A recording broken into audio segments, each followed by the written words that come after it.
Welcome to Delivering Miracles, a podcast to teach women like you tips and strategies on how you can have a safer pregnancy so you can bring home a healthy baby. I'm your host and your high-risk pregnancy expert, Parijat Deshpande. I can't wait to chat with you.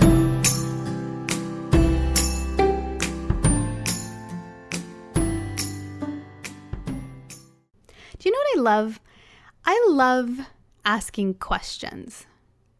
I've actually been in love with asking questions since I was a little kid, like 2 years old. I started talking very early, which I am now paying for with a child who also started talking very early. My mom's like, this is what you get. Now you know what we went through. So there's a story of when I was younger. It was like 2 or just barely 2.5, not more than 2.5. And my uncle and aunt came to visit and they wanted to take me out to lunch. And my mom hands me over to my uncle and goes, don't bug him. Don't drive him crazy. And it's actually, she said it in our language and I'm trying to translate to what it actually means in English. And he's like, what are you talking about? She's 2. Like, what could she possibly do? And the story goes, and they still tell the story to this day. It came up at our wedding and it came up after, my son came home. And as my son's growing, like every time we meet, the story comes up. And the story goes that they took me out to lunch. And by the time they came back, my uncle just handed me over to my mom. And he's like, okay, I get it. So from a very young age, it's not just talking, it's just asking questions. So that's why I love episodes like this when I get to answer your questions, because I love the curiosity. I love when women with high-risk pregnancies or trying to get pregnant or parents, whatever it is, I love when people ask questions because that's where the true knowledge and wisdom and confidence comes from. You hear it all the time. If you don't ask, you'll never know. But there really is so much truth to that. It's so profoundly true that if you don't ask, how are you ever supposed to know? And I think it's kind of strange that we have this culture where we think we can't ask any questions. We should know everything. Like, I don't know anything. Come on. I'd rather ask 700 questions.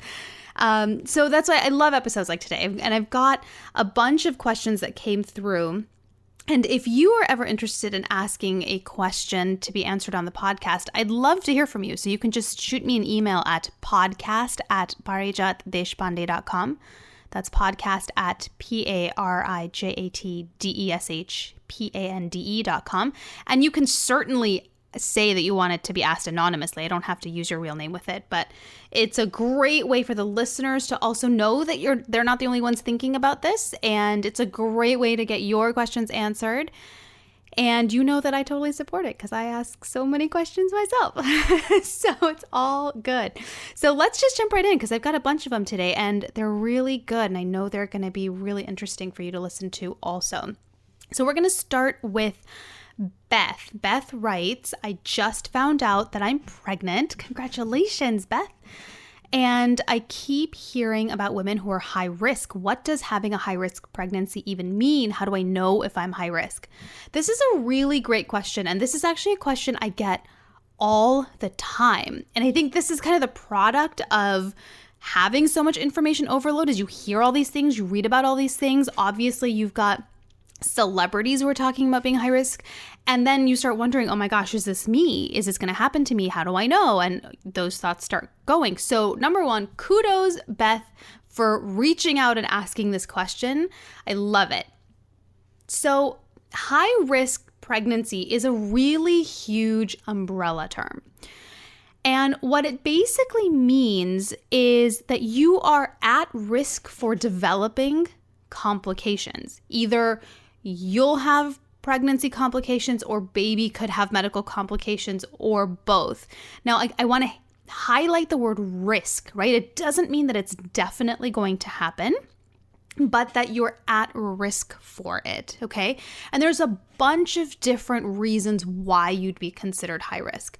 So the most obvious that most people know about is by what's called advanced maternal age, basically being over the age of 35. Now, what's so special about the number 35? It's really just the way that our bodies change around that age. And that's a general number. It's not for everybody. There are plenty of women who are 35, 36, 37, 38 who go on to have completely healthy pregnancies with nobody batting an eye at all, right?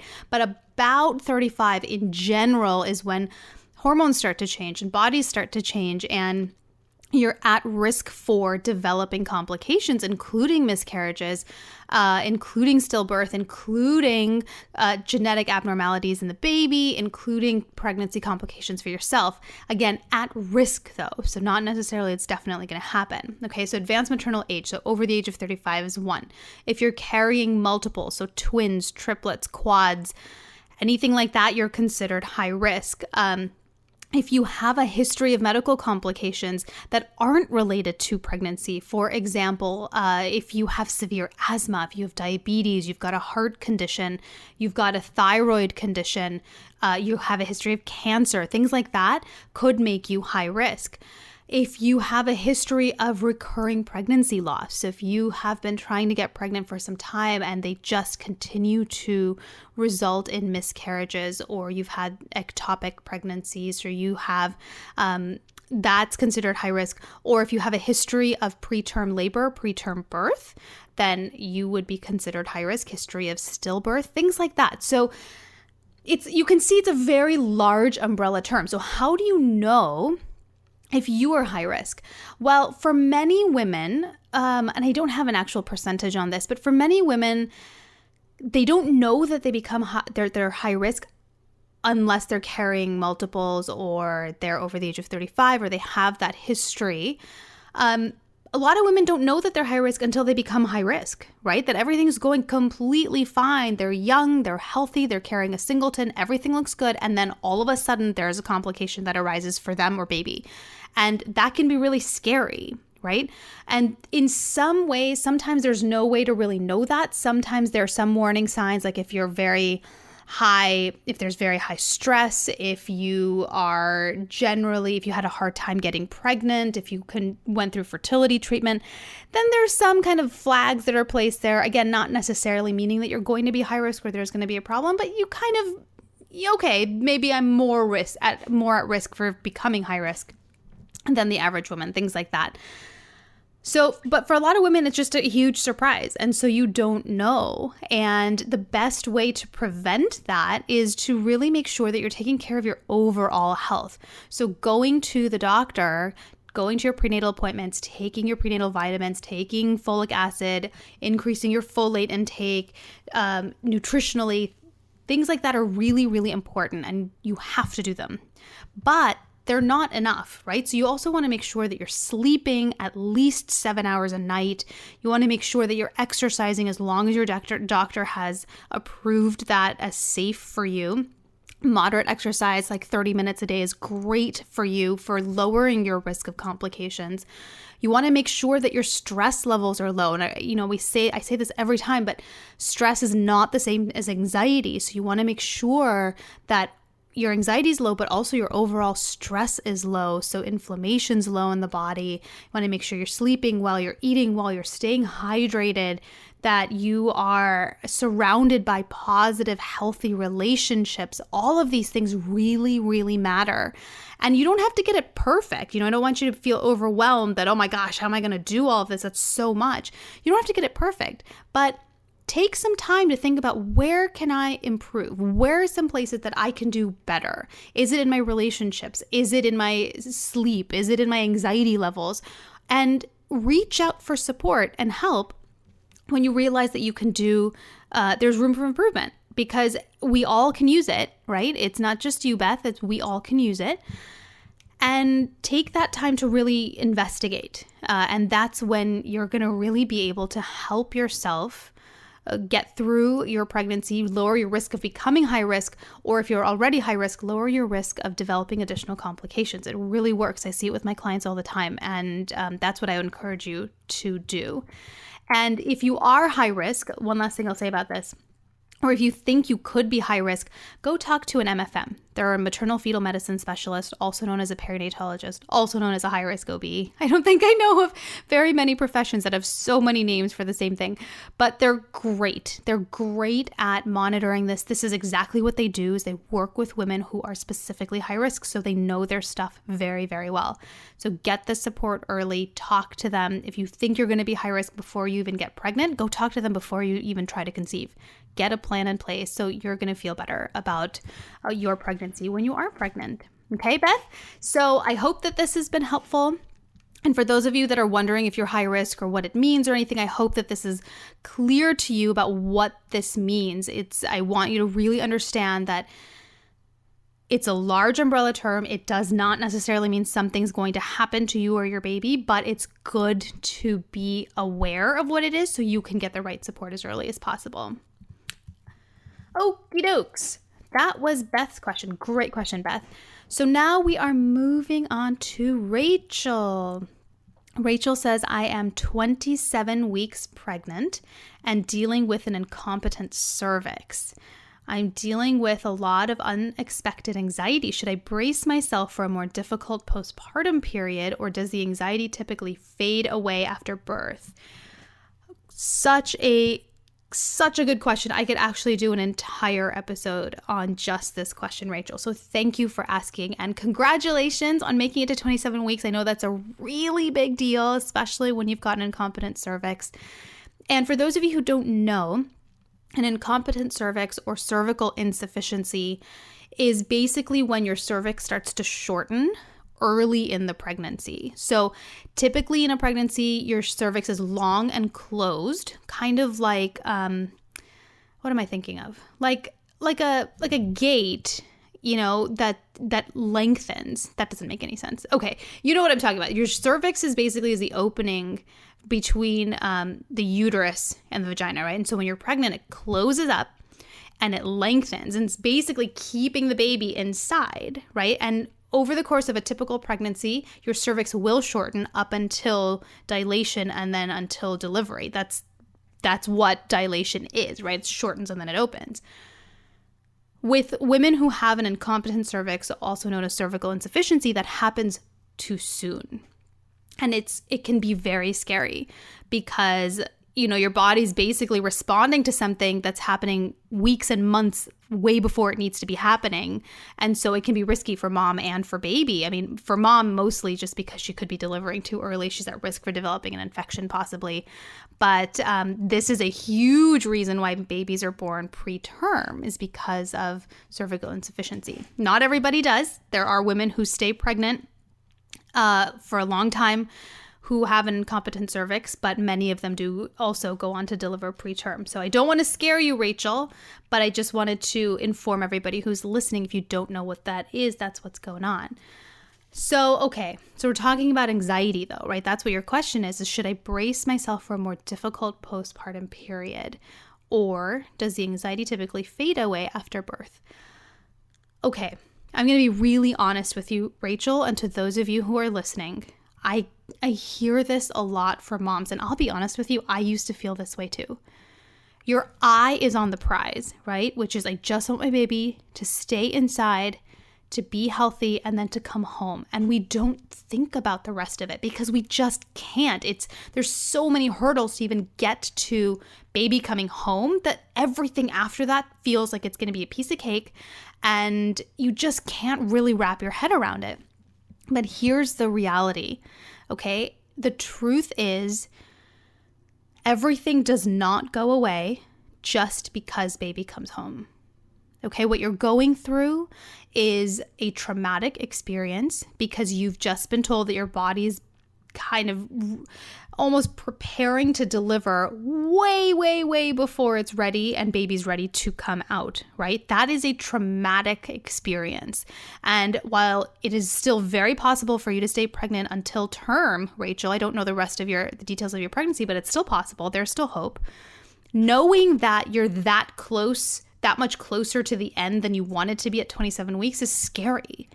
And that fear, that anxiety that you're feeling, all of that gets buried into your body because you can't really deal with it right now because your focus is on just staying pregnant, right? And so you're not able to fully process it. That's how our bodies work, is when you're going through a trauma, you can't fully process it. And so when baby comes home, this is what I typically see with most women that I talk to, is baby comes home, whether, they were in the NICU or not, delivered at term or not, it doesn't matter. Baby comes home, and about 6 to 12 weeks after baby comes home, it all comes crashing down. Okay, you find yourself crying in the middle of the night. You find yourself freaking out that something's wrong with the baby. You find yourself just feeling really anxious when everyone around you is like, what is your deal? Baby is home. He or she's happy and healthy. Like, why can't you let this go? And the reason for that is because it stays with you until your mind or body decides, okay, it's safe enough to try to work through this. Because your mind and body, they want to heal, right? It's always going towards healing. And right now you can't heal because you're right in the thick of it. But once there's safety, your mind and your body is going to go, okay, now it's time, because we want to get rid of this trauma that we're holding on to. And so, Rachel, I know that it's hard right now. Okay, I know it's hard to imagine the postpartum period, but so what I want you to do is to really make very strong efforts to effectively manage your anxiety now.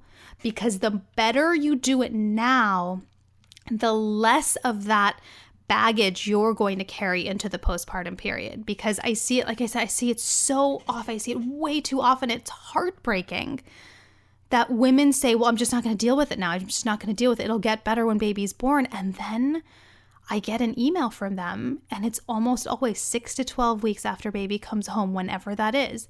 And I get these heartbreaking emails of, I don't know what's wrong with me. I don't know why this is happening. This is why it's happening, is because your body's telling you it's time to heal. So the more that you deal with it now during pregnancy, the less healing you're going to have to do afterwards. So here are some things that I suggest. Obviously the deep breathing is a great idea. Restorative yoga, if you're allowed to do any of that type of activity, if you're able to get into those positions, it's very, very gentle, but that's a great option to try. If not restorative yoga, there are bed rest yoga options if you are on bed rest. You didn't mention that, so I'm not sure if you're on any kind of activity restrictions. Journaling is great. Meditation, mindfulness is great. And, listen to your body. So make sure that you're getting enough sleep and you're staying hydrated, and listen to your body and see what your body needs and give it that, because that is going to really help you get into that postpartum period in a much better state. And that's going to make the healing process that much easier. Okay. So I hope that that's really helpful. But again, I want to reiterate that the more you address your anxiety and the better you do it during pregnancy, the easier time you are going to have in the postpartum period. Because you all know with anxiety, every time it comes up, it just comes up louder and louder and louder because it's trying to get your attention to deal with it. So deal with it now. Like I mentioned, journaling and deep breathing, meditation, mindfulness, restorative yoga, or bed rest yoga are great ways to start effectively managing your anxiety. And you can absolutely do it. Okay, wishing you all the best, Rachel. I hope you have a very long, healthy pregnancy with a healthy baby to bring home in many, many weeks from now. Okay, so we're moving on to question 3, which is a little bit different. Jill writes, my friend got an amniocentesis test and believes the doctor killed her baby. Oh gosh, huge trigger warning here, guys. Sorry, I should have mentioned something earlier. Jill writes, tests freak me out because she lost her baby getting that test. If you're considered high risk, are there any tests that you should or shouldn't take? Jill, I'm so sorry for your friend's loss. I cannot even begin to imagine how devastating that must have been to feel like a test that she chose to take, or maybe she felt cornered to take, could have been the reason why she lost her baby. I'm so sorry to hear that. And thank you for asking this question, because I know that this is something that a lot of pregnant women, whether you're high risk or not, think about is, should I take these tests or not? And how do I know? So here's what I'm going to tell you about this, okay? There's nobody that's going to be able to answer the question, should I take this test or not? I can't do it for you. Your doctor can't do it for you, because should is a very relative term, right? It depends on you. It depends on your values. It depends on what you want out of your pregnancy. It depends on what's going on in your pregnancy. It depends on what the doctor thinks, and what their assessment is of the pregnancy. So here is generally what I teach my clients to do, okay? And that I want all of you to really take home today.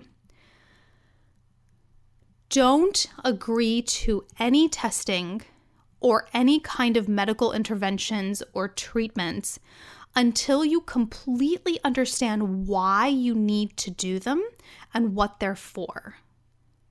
And if you have any doubt, don't say yes until that doubt is erased.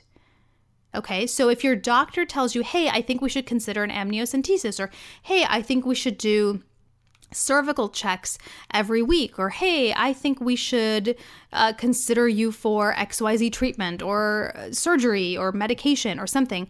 These are the questions that you need to ask before you say yes to that. Okay, number one, what is it for? Okay, what is this for? You want to understand what you're actually testing for or treating before you say yes. There's way too many times, and it's a really obvious question, right? But way too many times there's misunderstanding between patient and doctor about why they're doing something. And if you don't understand why you're doing something, you're not going to know whether it's helpful or not. Okay, so it's a really basic question, but you got to start there.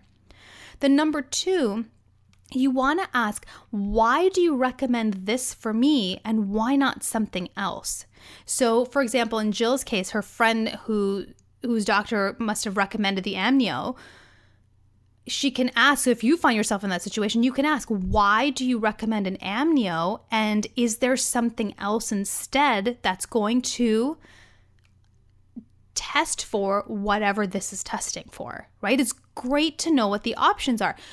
Sometimes doctors share treatments or test options that are the most common because that's what most people do. That doesn't mean that you have to do them. So it's good to know what the other options are. Okay, so number one is to ask, what is it for? And number two, why do you recommend this for me and why not something else? Number three is, what more information are you going to get by doing this test in particular? What more information are you going to get versus if we don't do it, right? So, and this is really asking the doctor to justify to you how valuable this test actually is. Are you really going to get that much more information than if you don't do it at all? And then by knowing the answer to that question, then both of you can make that decision together of whether it's worth doing or not, okay? Number four is, what are the risks to you and baby? And this is true for testing, for medications, for treatments, for interventions, anything like that. You have to know what the risks are so you can literally weigh the pros and cons. And then the last one is, what if I don't do it? What will happen? Okay, and these are questions that I ask my doctors all the time. I did it throughout my pregnancy. I do it now for my own care. I do it for my son's care. You have to know these details so you can make confident medical decisions and you can feel empowered in your prenatal care instead of feeling like you're just in it for the ride, because God forbid anything like what happened to Jill's friend happens. You don't want any regrets that, did I do something to cause this? Because that experience is awful enough to lose a child or to have anything happen to you or your child. You don't need any regrets on top of it. So this is how you're going to do it. So just to recap the questions you want to ask. Number one, what is it for? Number two, why do you recommend this for me and why not something else? Number three, what more information are you going to get by doing it versus if we don't? Number four is, what risks are there to me and my baby? And number five is, what if I don't do it? Okay? It's hard. I know it takes a lot of effort to be involved in your prenatal care, but Nobody cares about your baby as much as you do. Nobody's going to fight for your baby as much as you will. So you've got to be the one that is completely in charge and in control of your prenatal care, so you don't make decisions from a place of fear, but you make them from a place of confidence. Okay. The last question I've got here for today is from Kim. My doctor says that there's a good chance that I'm going to have a premature baby. Is there anything I can do to prepare? Okay, so I'm just thinking. So the first thing that comes to mind is, Kim, doctors say this a lot as a way to prepare moms and their partners for preterm birth. Preterm birth is scary. I went through it myself. And it's terrifying to know that your child is going to be born early. And, my child was born at 24 weeks and 5 days. So I was kind of on this end of the premature spectrum, just almost as early as you can possibly get. But I've worked with and I've spoken with women who've delivered at late preterm. I have friends who delivered at, 34 weeks, 35 weeks. I have clients who delivered, that much later. And still, it's scary. So the one thing that I will say, Kim, is you've got to be prepared emotionally and physically to have a preterm birth. And not just the preterm birth, but also to have a premature baby. So the way to do that is to really think about and talk through what it is that you're afraid of and what it is that you don't know. Do you remember when you're a child and you get scared of the dark, or you see some shadows and your mind just starts wandering. You start thinking maybe they're monsters or they're ghosts or something. And it just fuels that fear even more, right? So in this case, it's the same thing. What you don't know is going to scare you. So talk to your doctor about what he or she has seen when babies are born as early as they're predicting yours could be born, right? Ask them to share with you what to expect. What's the delivery experience going to be like? What's the is the baby going to be in the NICU? And then if you get a chance, I would go visit the NICU. And if you're in the hospital, I don't know what your situation is, Kim, but if you're in the hospital on hospital bed rest, you might not be able to go into the unit. So send your partner into the unit and have him or her look around and kind of come back and report back what it's going to be like, so you know what to expect. I remember when my water broke at 23 plus 2, and everybody was just like, okay, he's coming. He's coming any second now. Like, I was basically the ticking time bomb with the numbers in red, kind of like, okay, this is happening any second now. And once they got the magnesium in me and I stabilized and the contractions stopped, I asked one of my MFMs to describe what the delivery was going to be like, because I was scared. This was the first time I'd been pregnant this long. This was the first time that I was going to deliver a child. I never took any birthing classes. Like, I don't know what I'm doing. And that was one of the things that was worrying me. So we talked about it and I asked her what to expect. And at that gestational age, they come extremely quickly. And I will never forget her saying that she's like, you're not going to have time for an epidural, because at this stage of the pregnancy, it will happen very fast. And she was not kidding. It actually took 12 minutes from contraction to delivery, with my OB kind of saying, don't push yet, because I found out later the NICU team actually wasn't even ready for him to come because it was so fast. But so things like that. Think about what is it that's worrying you, that's scaring you, that feels unknown to you, and get those answers, okay? Understand also that having a preterm baby is another marathon in itself. You're already going through a marathon right now, whether you had a healthy pregnancy or not up until this point. Now that you know you could deliver early, you're on a marathon and you've got to take it slowly. And the same thing is true once the baby is born. So be prepared for that. How would you prepare for a marathon? You would train yourself. You'd make sure you're stocked up on water and food. Same kind of thing. Maybe not those things specifically, but make sure that you've got the resources around you to help you through it. Surround yourself with supportive friends and family. Talk to people, ask them for help. Talk to your partner about what you need, what he or she needs, and get that plan in place. I mean, planning is really, really huge. And the last thing that I'll tell you, Kim, is, and I don't know your specific situation, but to anyone who's listening, whose doctor has told you that you could or you're likely to deliver preterm, the crux of the work that I do with my private clients is helping you stay pregnant as long as possible. Now, I have had clients who've delivered preterm. I'm not saying I can guarantee that you're going to carry to term. Nobody can guarantee that. Your doctor can't even do it. But what I have seen from my own personal experience when I stayed pregnant 15 days longer than they thought was possible, and I've been able to work with so many women to stay pregnant days or weeks or even months longer than they or their doctors thought possible. I want you to really remember this, is that even if your doctor thinks you're going to deliver preterm, it doesn't mean it's necessarily going to happen or that it's going to happen as early as they think, because you have so much power to influence your pregnancy by managing your stress effectively, by managing your anxiety effectively, by keeping your mood up, by getting enough sleep, by having a really good diet, by staying hydrated, by exercising if you're allowed to.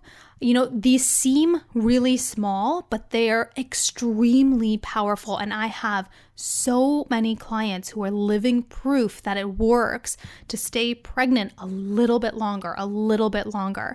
And so I encourage you that while you're preparing for a preterm birth, and that's super, super important, Kim, do your best to take kind of an inventory of your life and your health and say, where can I do better? Notice what your body's telling you. Are you having contractions when you are standing up, or when you're dehydrated, or when you're stressed out? Figure out what your body's telling you and see how you can help yourself stay pregnant a little bit longer. I mean, every day matters. Every single day matters. And again, I'm living proof, and my clients are living proof that it's absolutely possible to do. So if you've got further questions, obviously you know how to reach me, but I wanted to leave you with that little bit of hope that just because your doctor is predicting it doesn't necessarily mean that it's going to come true. So definitely hold on to that too. Okay. Gosh, these were amazing questions. These were amazing. And you know what? You deserve to have all your questions answered. And I know sometimes you can feel a little silly or a little embarrassed or something to ask certain questions to your doctor. And that's why I'm here, right? Obviously, I'm not giving medical advice, but I'm answering your questions because you deserve to have answers that aren't going to scare you, but are actually going to be helpful to you. And so I hope that this episode has been exactly that, because you deserve to ask everything that's on your mind and get answers for them. Thank you so much for joining me here today. I love hearing from all of you and being able to answer your questions. And if you'd like to submit a question for the podcast, please email me at podcast@parijatdeshpande.com and I'd be happy to answer it on an upcoming episode. And if you want even more personalized support to help you stay pregnant as long as possible during your high-risk pregnancy, I'd love for you to schedule a complimentary consultation, and you can do that on my website at parijatdeshpande.com.